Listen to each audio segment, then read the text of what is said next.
Reading with your kids. Hola, ni hao, konnichiwa, assalamu alaikum, shalom, mahaba, ciao, bonjour, namaste, jumbo, bienvenidos. Hey, my name is Jed Lee. Welcome to Reading with Your Kids. We are beaming out to you and the entire world from the beautiful book-loving neighborhood of Reedville, the loveliest little neighborhood in all of Boston. We are so very honored and absolutely delighted that you join us in our mission to help all families grow closer through reading. We do that by sharing fun, thoughtful, and thought-provoking conversations with fascinating people who just happen to be writing books for kids of all ages. You can join us in our mission by telling all of your family and friends about the show and letting them know that they can hear us on the WREB AM/FM 24/7 radio network. And they can find us on the iHeartRadio app, on Spotify, Apple Podcasts, Good Pods, Podcast Addict, Amazon Music, Castbox, Audible, Player FM, YouTube. Wherever you find your favorite shows, you can find Reading with Your Kids. Really fun episode for you today. First up, Marla, Frazee, and Julie Fogliano are here to celebrate their new picture book, Because of a Shoe. And in honor of all the snow that we've been dumped on with here in Boston, we're going to take a listen back to a conversation we had with Jennifer Morris about her book, Flubby Does Not Like Snow. We are going to have a great time. We have a bi-coastal interview set up right now. First, joining us from the Catskills in New York City, the author of Because of a Shoe, Julie Fogliano. Julie, how are you? Hello, I'm great. How are you? Cold. It's cold here in the Northeast. It is. It's actually, though, beautiful and sunny, at least today. It really is. Here. It absolutely is very, very sunny. I'm able to look out. The sky over Boston right now is a beautiful color blue. Here, too. Also joining us from Pasadena in California, all the way out to the other side of the continent, Marla Frazee. Hey, Marla, how are you? Hey, Jed, I'm good. It's so nice to be here. Thanks for having us. Delighted to have you on. Marla, you are the illustrator of Because of a Shoe, and I usually start with the author and ask what the book's all about, but I'm really curious. What was your reaction when you first received the manuscript of Because of a Shoe? What was your impression? Well, my first thought was I love Julie's writing, so I was very excited. And I was, I just really hoped that it took me as an illustrator as well as just a general fan, because, that's a little bit of a different process, trying to decide if this is a book that I'm appropriate to be the illustrator of. And so when I saw the title, when I saw that it was about a shoe, that was like a total green flag. I was very excited about that. And then when I read it, I just fell in love with it. Upon first reading, it was like, I have to do this book. There was no question in my mind. So I loved it. So Julie, tell us the story that Marla fell in love with. Well, first of all, Marla, I'm so happy. I mean, you were the only person I could envision for this, so it was perfect match. It is the story of basically a kid whose shoes are uncomfortable and they don't want to put them on and they have to go somewhere and the mom's getting impatient and some chaos ensues, basically. That is kind of sadly a story that came right out of my own childhood and then right out of my own role as a mom. Mm-hmm. Like the shoe discomfort is real. Mm-hmm. Or just sensory discomfort is real. And the frustration of a parent when that kind of thing happens, also real. and I had been wanting to capture that kind of thing for a long time, but I just kind of couldn't find my way in. And then, the shoe thing kind of just stuck with me because there were a bunch of different possibilities, just in terms of, a parent-child conflict. Mm-hmm. But the shoe really kind of, when I thought back to my own childhood and my kids, that the shoe represented the heart of it all. It was always the shoe. So As you mentioned that, I'm thinking back with a little bit of horror of, some shoes in my life that were really uncomfortable. And, I guess my parents were just like, hey, nothing we can do about it at the moment. Suck it up and deal with it. yes, Yeah. which my parents were the same way. Uh-huh. I was not the same way with my daughter because I had been through it as a kid. I was, I tried to be more understanding and patient and sensitive. And sometimes I was, and sometimes I threatened to throw the shoe in the dump next to the old toaster. So, Well, at least you didn't threaten to throw your daughter into the dump next to the True enough. Parenting really brings out the best in you sometimes. Well, yeah, it's, you mentioned the parenting and how your parents and my parents, responded in a much different way than you and I may have responded to our kids. But life was a lot different back then. At least, I'm almost 100 years old, so it was way different. The idea that you could just click on something and see a picture on a screen and hit a button and it literally showing up to your door a few hours later. That didn't exist. There were, if you weren't able to get to the shoe store between, 9 to 5, back when I was a kid, Monday through Friday, you weren't getting anything. Right. Yeah. Exactly. And definitely not like a shoe that was appropriate. Mm-hmm. You really had to go. My kids have been through many, many, many, many pairs of shoes that were worn. Like, how many shoes I've donated because of one child in particular. I mean, it's insane. Yeah, you can't just fix it. I was cramming my feet into all sorts of horrible things when I was a kid. Not because they didn't fit. My parents were great, but yeah. Yeah. So, Marla, did you experience any of this shoe discomfort when you were a youngin'? I have so many kinds of shoe stories.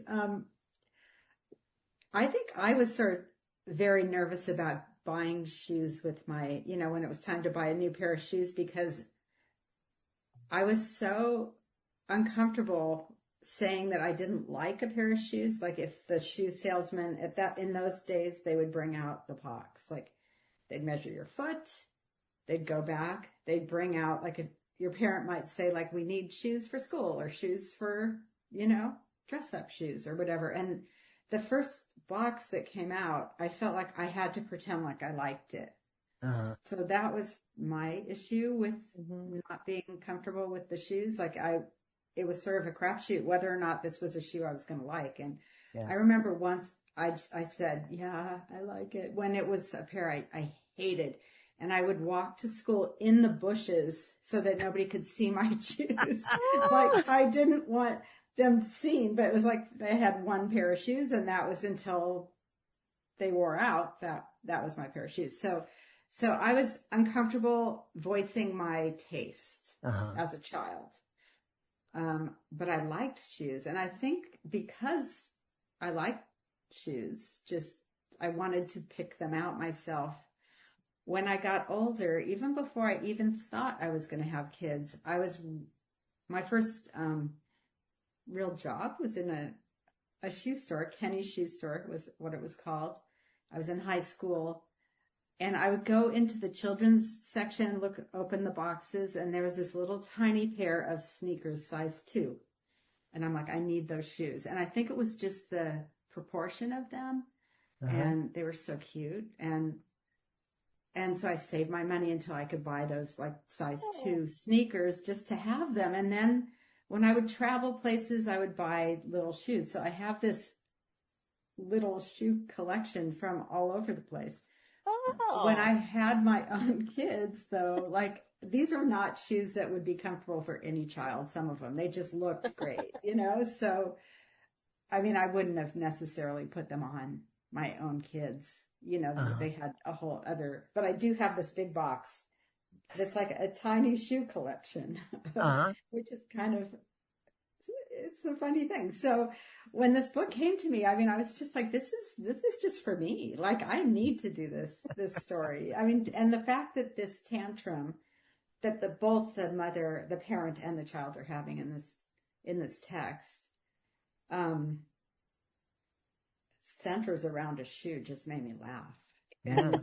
It just is such a typical and funny thing, Now, did any of those shoes that you collected in were they the inspiration for the shoe that ended up on the page? I tried. I got the box out. I looked at them all. I have this little pair of high top Converse that I bought before I had kids, but then I had a nephew and then another one. And ultimately all the kids in the family ended up like having them in their life for a while. So now they're kind of beat up. They're wonderful. And it was just like sort of a back and forth between what was working in the drawings and what maybe wasn't. And one of the things that was sort of decided early on is that like a laced shoe was a little bit less prevalent these days. So we went with a Velcro enclosure, something I don't have in my box of shoes to my knowledge. Yeah. So, yeah, it was just sort of a trial and error. I mean, yeah, the red shoe was part of the text, so it was definitely a red shoe. Yes. Now, Julie, as you were writing this book, was it somewhat therapeutic for you to kind of get the frustrations out on the page? I think so. I mean, I actually cracked myself up when I was writing this, and that is not something I often do. But when the kid was on the floor and I was going through all the options of all the things they were going to do on the floor, I was actually in a hotel room somewhere in California at some book event that I can't remember now when I wrote it. Because I had had it brewing for a really long time. And it's usually the kind of thing where like, it's in my head. I can't get it on paper. And then all of a sudden it just shoots out in kind of one shot. And, so yeah, when I was writing that on that hotel bed in California somewhere, I was really laughing out loud by myself at all of the things this kid would do. And when I saw the illustrations, oh my God, I still crack up every time I look at that spread. But, yeah, I think it was cathartic. I mean, the whole thing and the piece of it though, that I felt like was the most perfect ending to it, which I did not add, but Marla, you added, was the tossing of the shoe at the end. Like after all of that, like, whoop, the shoes are off. And it's just like, that really like was like, oh my goodness. So that kind of sums up parenting in a nutshell there. Like you go through all this stuff, the trouble, the heartache, the ups and the downs. And then in the end, it's like, they're just like, poof, it's all over. It's done. And they've moved on. Mm-hmm. And you're still like, So yeah, I definitely do think it was just a nice way to kind of sum up and just kind of like explore something that had been such a big deal for me as a kid, and then experiencing it with my kid for their sake, and then with myself as a mom. Like, it was nice to have that experience of just really like encapsulating that kind of moment. Yeah, yeah. You mentioned that you were surprised at the way Marla ended your story. I think a lot of people, well, if they listen to this, they've known that there's typically a big firewall between author and illustrator, and not a lot of communication, if any, goes back and forth. Right. And I think that certainly surprised me. I always thought that the author was there and had the final say as to what went where and the arm and the color of the whatever. Were you, when you saw that final picture, were you really surprised, taken aback, like, yes, perfect. Why didn't I think of that? Yes, perfect. I mean, I definitely am. Going, like when you're an author who doesn't illustrate your own books, like that's always like a thing, right? Like you're always like, like at least when I started out, I was so afraid. People made you so scared of like not being able to talk to the illustrator, and oh no, like what if they don't like, execute what you had in your mind the same way? And it was always such a thing. But like really early on, I realized that for me, that was part of the joy and the magic of making books, was like the mind meld of two people who aren't even in the same room or in the same state or on the same coast. And like the magic that happens there is what I think the most amazing part of all. So like for me, I don't like to give notes. I just kind of stick to the parts that are of the story that are like, to me, what the essence is. And I like having the illustrator be able to tell their story too. So I don't know, like when even just like, the birthday party, I didn't know where the kid would be headed or what the story was of where they were going. Like, to me, that was not the part of the story that I needed to tell. So it's so much fun, like when I first saw that and I was like, they're going to a party. Oh my God, this is brilliant. And just everything about it. And then the bouncy house at the end, I was like, oh my God. I mean, that's like, I never could have come up with, I just don't think like that. I think in these other more feelings, and I don't know, I can't explain it, but it's like, I don't know. Anyway, when I saw all of that and the way it all came together, I was beyond thrilled. Yeah. And what about you, Marla? Did it take a while for you to feel comfortable taking somebody's story and adding to it through your illustrations? I think it was such a learning curve. I always knew I wanted to write and illustrate, I hoped, picture books. I loved them as a kid. I wanted to grow up and learn how to do it. And in the beginning, when I wasn't able to get published right away, I was doing all kinds of other work like textbooks and advertising and all kinds of children's type illustration projects, but not the books I wanted to do. And it took me a long time to learn that my job as an illustrator is to tell a picture story and a cohesive picture story that like dances with the words, whatever that means. And that's the magic of a picture book. And that's like the job of an illustrator.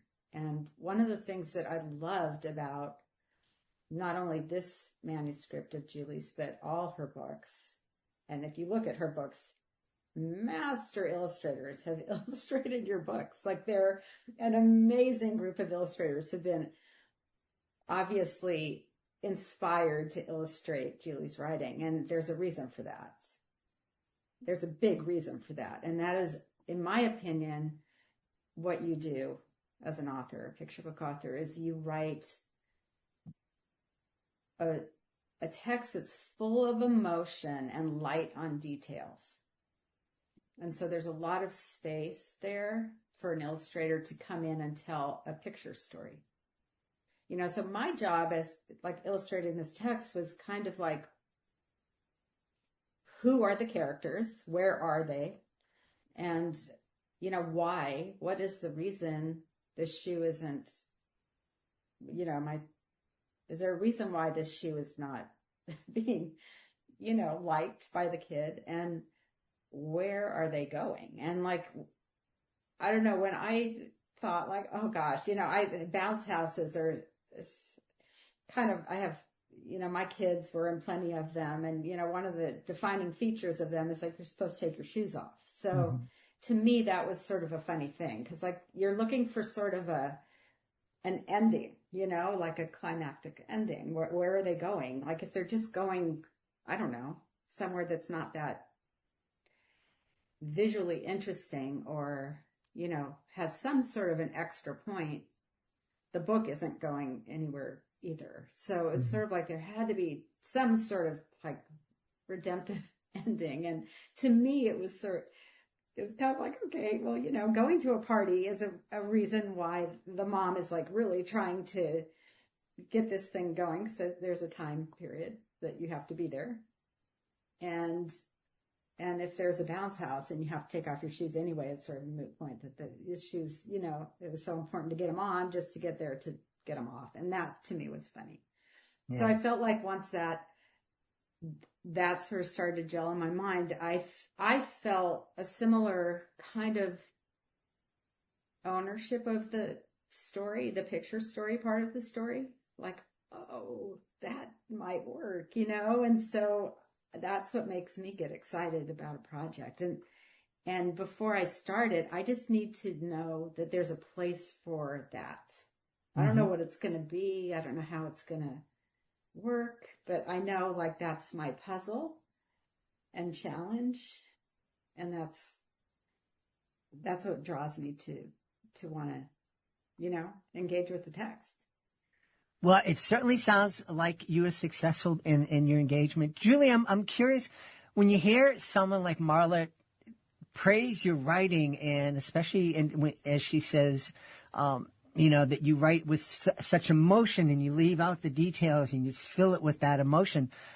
You kind of hit on it earlier, but is that something that you've always intended to do? No, not at all. I never knew what I only ever intended to write for kids, and I had no idea what that would be like. Like, I had no idea what I was bringing to it, I guess. Like, I worked a lot with kids. I was a teacher, blah, blah, blah. I worked at Books of Wonder in Manhattan for years and read and read and read and read and read and, thought I had my head wrapped around the kind of books, like, okay, like I had this like idea of what I would do when I would start writing, but I kept trying to like push that idea out of myself, and not like a specific idea, but like the vibe, I guess, of the type of books I wanted to write or whatever.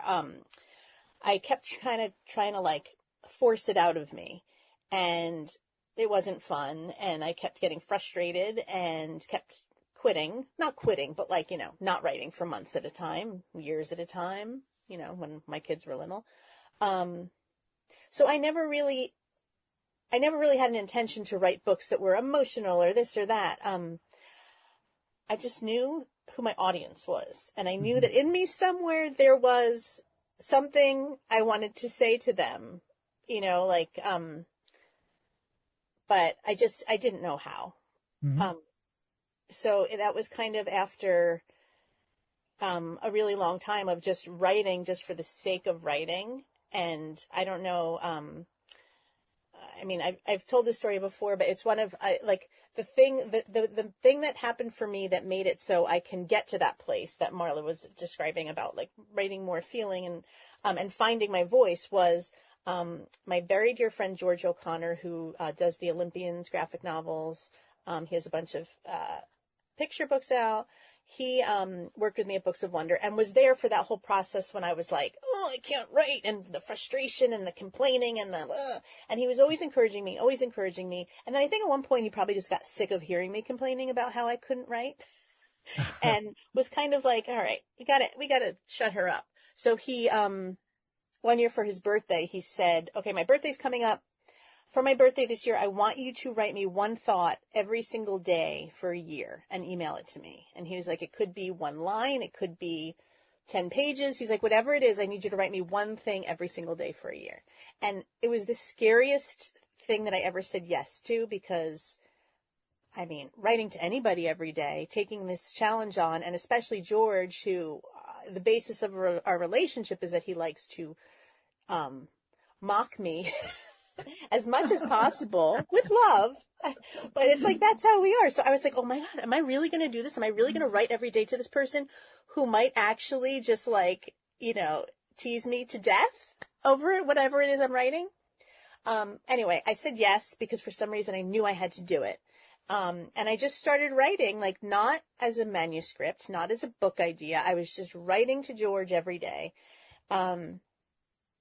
And it was all like kind of observational, like, what was under my kitchen table, which, my kids were little, a lot of stuff was under there, just random stuff. And through doing that daily, and not thinking about it in terms of a book, that's how I kind of started finding my essence, I guess, like what it was actually that I had to share.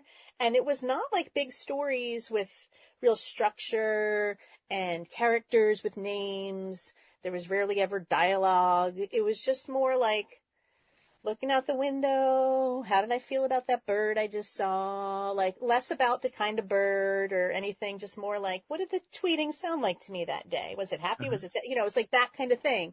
And so, that was what came out. And I think it was, I can't remember for sure now. I want to say thought like 236 or something crazy, was my first book. And then it's Spring.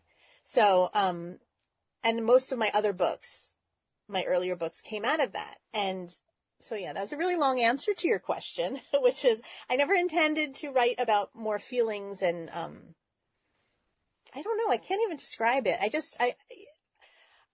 My things are open because I don't think in details and structure. I just think in feelings and colors and all of that stuff. So, yeah, thank you, George, for helping me find that. And he never did teach me about any of them. That's amazing. Yeah. That was amazing. I love that story. What a beautiful gift. What a beautiful gift he gave you. He really did. And I have to say, as an aside to that, he just gave me the gift again, because I haven't done the thoughts of the day in a long time.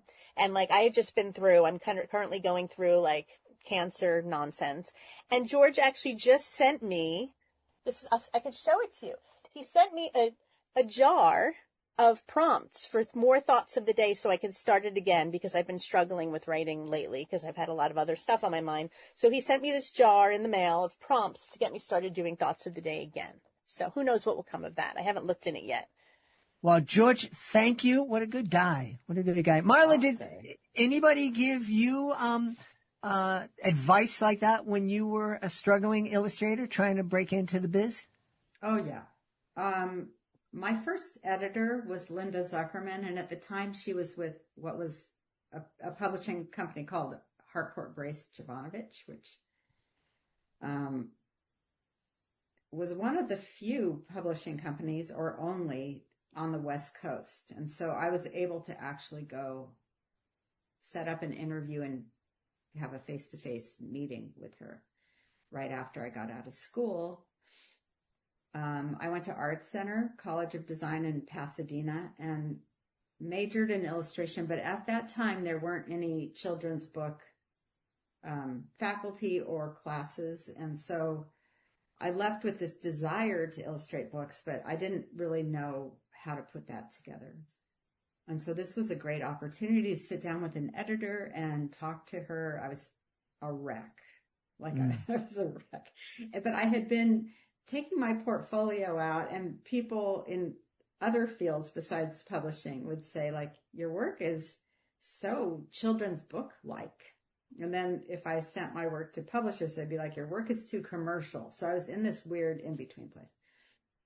And Linda is the person that kind of started to talk to me about having more of a narrative element in even a single illustration, not just telling a story with pictures, but just having a illustration look as if it was part of a larger story. And I didn't know how to see that for a very long time. I remember this defensive posture of it. Of course there's a story there, like, I don't understand what you're saying. And she'd point out these other illustrators' work to me, because I ended up going again and again to these, in like portfolio meetings with her, and she would tell me the same thing over and over again, in different ways for years. And I thought what I was doing was, I didn't get it. I didn't get it. And then eventually she did send me a manuscript to illustrate, and really held my hand through that process. And it was my first book. I thought I was in, like, great. I'm a children's book illustrator now. But then it was 5 years to my second book. So I really still needed to learn more about what that meant. And I was very frustrated. Those 5 years were real hard, because I just was like, I ended up teaching a class in children's book illustration for years at Art Center, and kind of tried to shorten that process for my students. That was my whole goal as a teacher. It's like, okay, it took me more than like 8 years to figure out what this meant. I'm going to try and instill this in 14 weeks, And so it was just like, that was the whole thing, because it was so hard for me to get it into my mind. And when I finally did understand that, like, I needed to have my pictures, really accompany the words, do a similar, I think the easiest way to understand it really is that just the business model of a picture book, is that there's an advance with royalties, and they're split like 50-50 with the author and the illustrator. So that means 50% of your job is 50% if you're an illustrator. That's a big percentage. Yep. That's not just decorating a text. And in commercial work, it is sort of more like that. You are sort of, at the mercy of what the art director wants to sell the ad, or what, whatever it is. Like if there's a toy, you have to make it like the package look like, what the company wants in order to put it on the shelf to whatever. But with a picture book, you are writing half the story. And I think that responsibility, that kind of made sense to me as I was kind of moving closer to being a published person. Like, what does that mean really to do that? Mm-hmm. This has been a fascinating conversation. We should tell everybody where we can go to find out more about the shoe and find out more about both of you. Julie, first up, where can we go to find out more about you? I guess my website, juliefogliano.com. Okay. Yeah. That sounds good. It might not be entirely updated. I'm not the best at such things. But yeah, that it is out there. Awesome. And Marla, where can we go to find out more about you? Well, same as Julie. I have a website. It's very outdated. I'm planning very soon to have a redesign happen. But I'm also on Instagram, and my name is Marla Frazee on Instagram. So Great. I post there. And hopefully, independent booksellers, bookshop.org, all those wonderful ways to get books. Absolutely. We've had a great time speaking to the author and illustrator of Because of a Shoe. It's the brand new book from our friends Julie Fogliano and Marla Frazee. My friends, thanks so much for being on Reading with Your Kids. Thank you for having us. Thank you so much, Jed. It was great. It's nice to talk to you. Hey, my friends, one of my favorite parts of the day is story time. There's just something magical about snuggling up with your kids, opening a great book, and escaping into an adventure together. And let me tell you, that moment becomes even more magical when you're curled up in the softest, coziest bedding you've ever felt. That's why I'm so excited that CozyEarth.com is supporting Reading with Your Kids. Their bamboo sheets, comforters, and pajamas are unbelievably soft, naturally breathable, and temperature regulating, which means no more sweaty nights or chilly toes. Right now, Cozy Earth is offering Reading with Your Kids listeners an unbelievable and exclusive 41% off their entire site. That's right, you heard me right, 41% off. So go ahead, create your own cozy reading nook, wrap yourself and your kids up in something comfy, grab your favorite bedtime book, and turn story time into the best part of your day. Head on over to CozyEarth.com and use the promo code READ at checkout to save 41%. That's CozyEarth.com, promo code READ. Join us right now from the great state of Massachusetts, my hometown. We are here to celebrate a beautiful picture book. It's called Flubby Does Not Like Snow. Please welcome to the show the author, J.E. Morris. Hey, Jennifer, how are you? I am great. Thank you so much for having me. I'm delighted to have you on. Always love having a neighbor on in Massachusetts. We're a small state, but there's a lot of really talented, creative people here. Oh my gosh, there's so many book people here. It's children's book. It's amazing. There's something in the water, I think. I think so. We don't want them to filter that out. So tell us about Flubby, who does not like snow. If he was created in Massachusetts, he's in trouble. He's in trouble. This is the 5th book in the series. Mm-hmm. Flubby was a real cat. He was, but this is an easy reader series. And, this is the latest. We wanted to do a, holiday version. So we went with kind of just a generic snow theme to this one. Yeah. And, talk a little bit about what an easy reader is and how that differs from other books. Well, excuse me, easy readers are books that pretty much have a simpler vocabulary, probably a shorter word count, and they're designed for kids to read on their own independently. So these are the first books that kids are really going to absorb on their own. They're meant to be read independently. I mean, they all obviously can be read to a child too, but these are oftentimes the first books that a kid gets to pick themselves. They're usually a little less expensive, so oftentimes these are the books the parents will go into the bookstore. Okay, go pick yourself out a book, and so I feel like I feel like I'm kind of on the front lines a little bit, and kind of these are the first books that you're really trying to engage a child, one-on-one almost. Yeah. So it kind of has some different things that you have to be aware of as far as, staying within a child's frame of reference, because you don't necessarily have that adult, kind of reading it with them always. So that's an interesting, challenge for someone of my age, because, kids now, they only know cell phones. They don't know a lot of the things that were around when I was a kid aren't there anymore. So I can't really reference older things. So, it brings its own challenges, which is fun. Yeah. I'm wondering, I oftentimes will talk and ask authors, hey, do you ever think about the fact that there are going to be hundreds, thousands of families snuggled up on the couch together reading your picture book?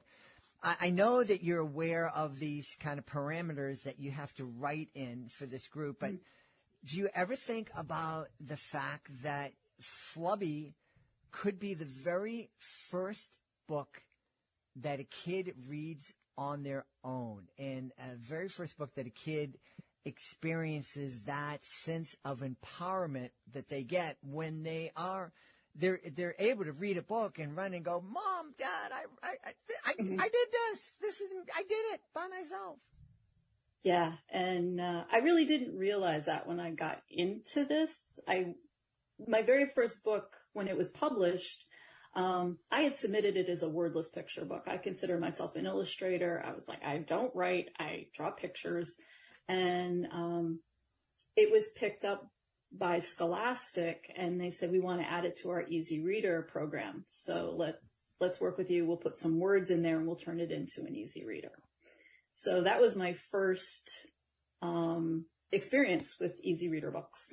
And then I got a few fan letters from parents, and they said, my kid has latched onto this book. We had to buy a new copy because they sleep with it, and I was like, oh, okay. So, you kind of realize the importance of these little paperback books to some of these kids that, yeah, this is their book.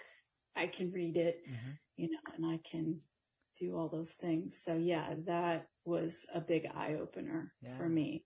And, cause I think back then it was like 2005, my first book was published. And I think back then, like, easy readers weren't given, I think there's been a lot more attention given to them in like the last 10 years or so. Back then, I don't think the publishers were giving them quite as much attention. So I was like, oh, my first book is an easy reader book. And everyone's like, oh, an easy reader book. And, but then, you get these fan letters and you're like, okay, this is what's really important. Yeah. This is, I'm doing something good here. Yeah. So that was pretty cool. And, that book's still chugging. So. Well, that's really great. And it's wonderful. I think that publishers have their eyes have been opened, because I remember, obviously you made an impression because I remember I think the first book I read was a Dick and Jane book, which, millions of kids, it was their first book. But man, talk about boring. I mean, there was Dick runs down the street. This is a book that kids are excited to read. And I think the whole way of looking at reading, I think, has really grown a lot since, 100 years ago when I was a kid. Oh, definitely. I think back in the 1950s, there was that, what was the book, Why Johnny Can't Read? And there was a lot of media attention about how, like, books like Dick and Jane, I mean, I don't want to bash them, but yeah, they weren't exactly, edgy or seat reading. And I think back then, they, Dr. Seuss and a handful of people really took charge and really worked on this easy reader kind of genre. And it was there were some amazing books back then. I mean, you had, The Cat in the Hat and Little Bear and some really great books that are still around. And then kind of lulled a little bit. And I think we're kind of back in a more of a renaissance of, Mo Willems has done amazing stuff with Elephant and Piggy and all those. And so, yeah. Well, I'm really happy to hear that. I think that an easy reader book and Flubby is one of those books that, it's hard for parents. It was hard for me when my daughter, my son started reading. I didn't realize he was reading independently when he was like 4. He wouldn't let me know because he wanted me to read to him. But then when he got to kindergarten, his teacher comes up to me and says, "Oh, he's great. He's reading." And I'm like, "What do you mean he's reading?" It's like, "Yeah, he's reading independently." Playing, yeah. And the following year, he's reading Harry Potter, and it's like, okay. My daughter was younger, and she didn't pick up on reading as quickly as my son. And when it came time for her to start reading independently, it was sad for me. And, I was really happy that she was able to do it, but I also missed it. And when her second grade teacher came up to me and said, "You have to keep reading to her," I'm like, "Dude, I'm all in. No problem." Don't have to tell me twice. So I think that this is one of those books that we can celebrate with our kids, and especially when your kid reads it on their own, this is wonderful to say, "Hey, can you read it to me? Mm-hmm. Can we turn the tables and can you read this to me?" And then can we just continue to celebrate the fact that we can share this gift of reading and books together? Yeah, absolutely. Yeah, it broke my heart when my kids were like, "I don't need you to read to me anymore." And I was like sitting there, but, with the book in my hand, following them around the house. I need this. So as somebody who sees themselves as an illustrator, how was it that you got into? Because there are a lot of folks out there who love art and love to draw and love to create illustrations, but the thought of, well, I can do this thing that I love as a job, that for a lot of folks that doesn't compute. It's like, no, I have to go out and work in the factory or work in an office or whatever. How did you make that happen for yourself? Well, I was originally a computer programmer and a database specialist. So I came about this very roundabout. I minored in art in college, but I was a database specialist. And when my children were born, my first child, my daughter, had some health problems, so daycare wasn't really an option, and work from home wasn't really a thing back then. So I was home with the kids, and this was my chance. I always wanted to draw, so this was my chance to throw some samples out there and see if I could hook any work. And I really wanted to do children's books, so as a drawing exercise, I made this wordless picture book just to show to potential clients that I could, carry a character through a story arc, basically. And that was the book that got picked up by Scholastic. So for probably years, people would say, "Oh, are you an author?" And I'd say, "No." But you have a book. I'm like, "No, I'm not an author." So I feel like I can finally say that, but I have I think 13 books out, and now I can finally say, "Yeah, I'm an author." Okay. Well, that's really cool.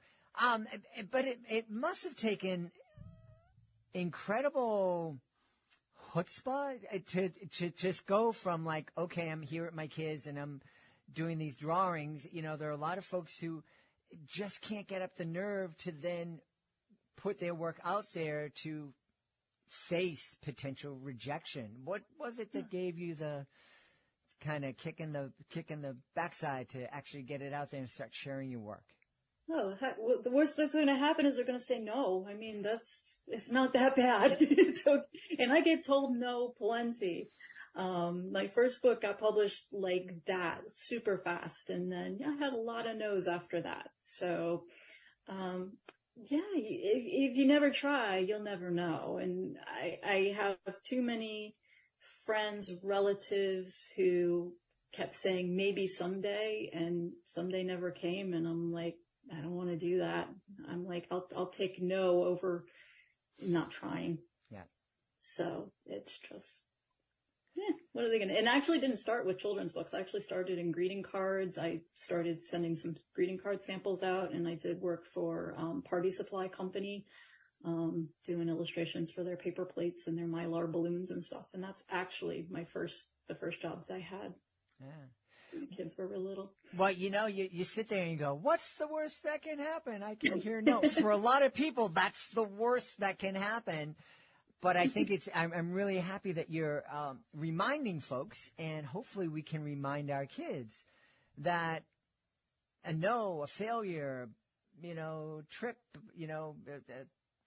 fumble on the football field, it's just a bump, just one of many bumps in the road that we're going to experience in life. The trick is to get up and to continue on. Oh gosh, yes. There's been so many times I've just wanted to go get like a normal job and, go be a administrator or go back to computer programming. And I'm just like, let me just stick it. I've been sticking at it for, 20 years now. But yeah, that's half of it is just not giving up right away. And I think in anything you do, you can't give up on the first failure, because that's where you learn, is on those failures. I'd rather someone come back and give me a whole bunch of criticism, constructive criticism, but at least then I can move forward. If you don't get that, you can never move forward. Yeah. So. Yeah, absolutely. I remember I wrote something independently in college, and I went and asked my English teacher if he could read it and give me feedback, and he just turned to me really quickly and he said, well, do you want me to tell you it's great, or do you want me to tell you what I really feel?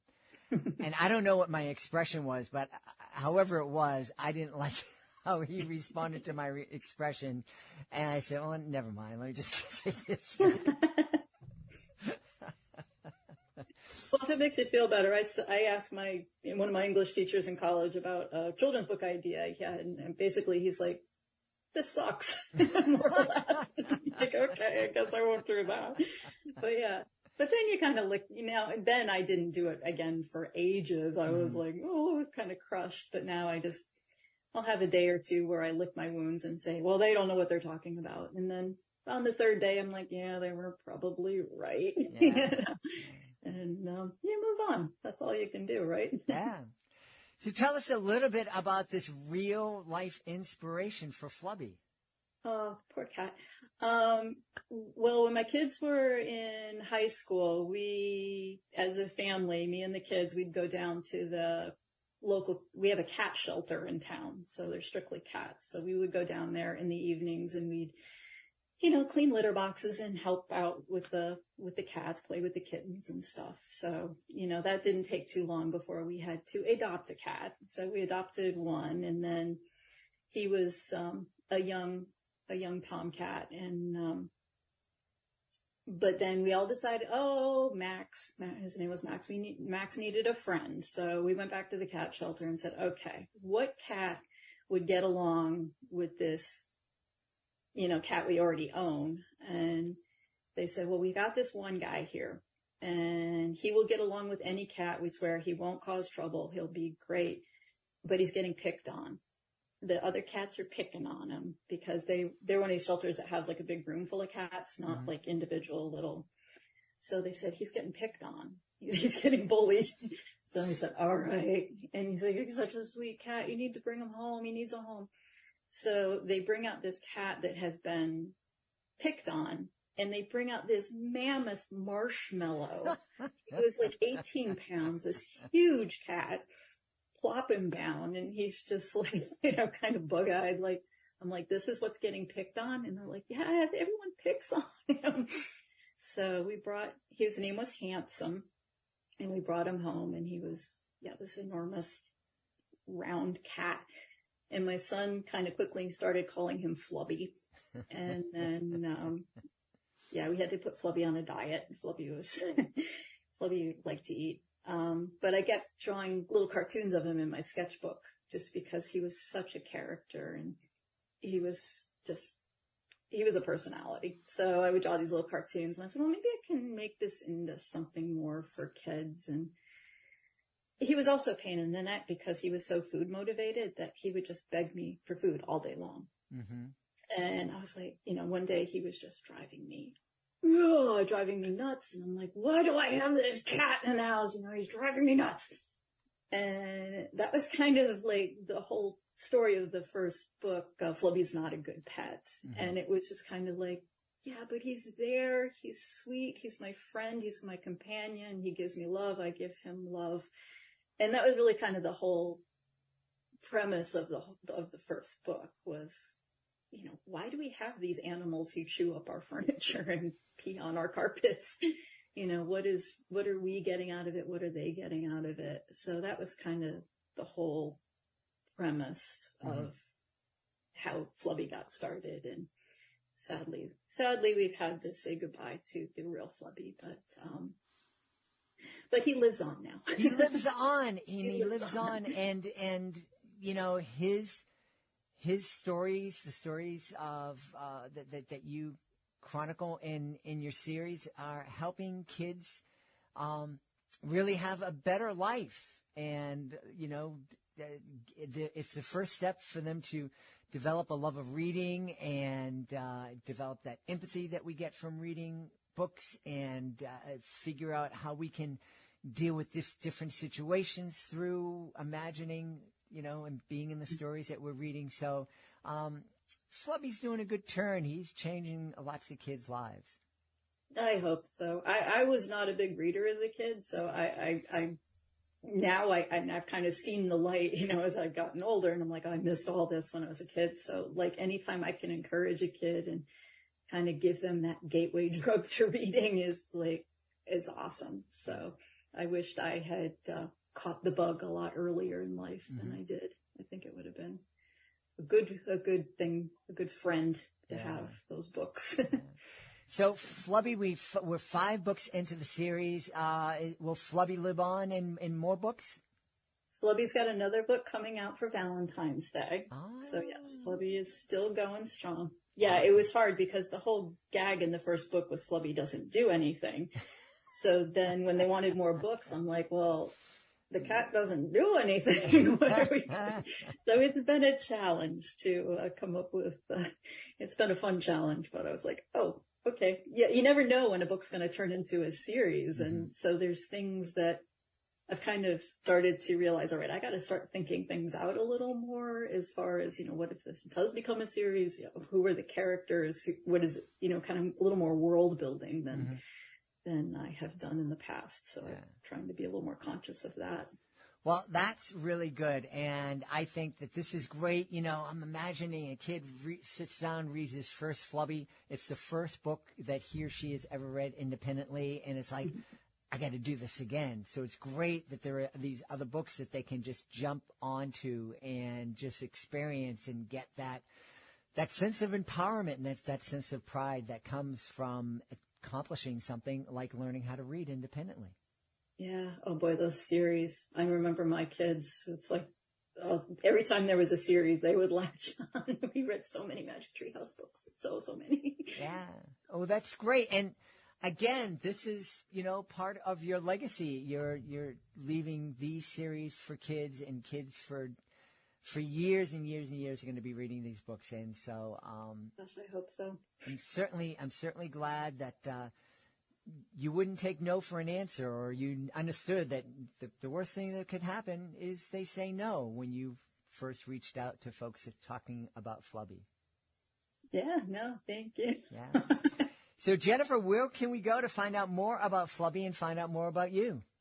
Oh, well, you can go to my website, jemorris.com, or you can go to Penguin Random House's website. They have that their Penguin Workshop is who publishes the Fluffy books, but they're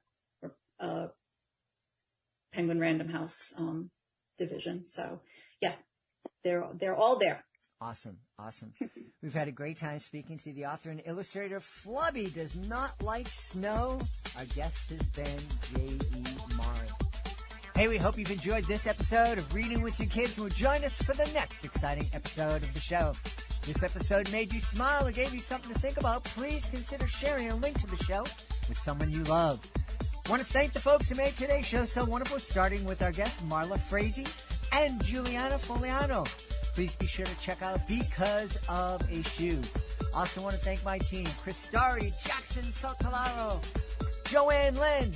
I want to thank my beautiful wife for all the support she gives me. Most of all, we all want to thank you. Thank you so much for taking the time to join us today. And as always, thank you so very much for taking the time to make the world a better place. And you do that every time you read with your kids.